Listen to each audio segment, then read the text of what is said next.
महाराष्ट्र विधानसभा चुनाव के परिणाम के बाद सभी की नजरें मुख्यमंत्री कौन बनेगा इस पर टिकी हैं। इसे लेकर बीजेपी नेता देवेंद्र फडणवीस और शिवसेना प्रमुख एकनाथ शिंदे में पेच फंसा है।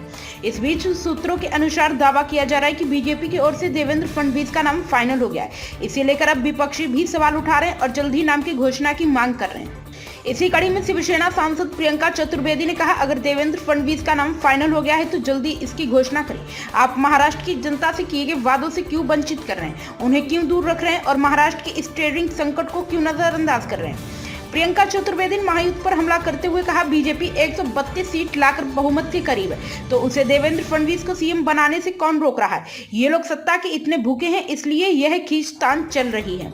उन्होंने यह भी दावा किया कि महाराष्ट्र एक रिफाइनरी गुजरात और एक आंध्र प्रदेश जा रही है।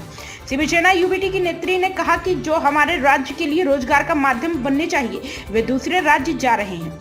उन्होंने आगे कहा, महाराष्ट्र या हरियाणा, महाराष्ट्र के अखबारों में खबर आ रही कि 95 सीटों पर डाले गए वोटों और गिने गए वोटों में अंतर है। करीब 76 सीटें ऐसी है जहां कहा जा रहा है कि गिने गए वोटों की संख्या डाले गए वोटों से कम है।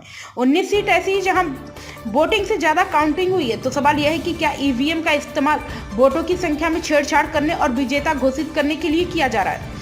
सुप्रीम कोर्ट में ईवीएम को लेकर एक पीआईएल खारिज हुई है। इस पर प्रियंका चतुर्वेदी ने कहा, लेकिन सुप्रीम कोर्ट को यह मानना पड़ेगा कि जब हम निर्वाचन आयोग के पास यह मुद्दा उठाते तो वह खारिज कर देता है। जनता सवाल उठा रही और अब तो राजनीतिक पार्टियां भी सवाल उठा रही हैं। जब बीजेपी सत्ता में नहीं थी तो LK आडवाणी ने ईवीएम पर एक किताब लिखी थी। अगर ईवीएम एक व्यापक चर्चा हुई तो इसकी गड़बड़ी जनता के सामने आएगी। यह प्रजातंत्र का विषय है और इस पर चर्चा होनी चाहिए।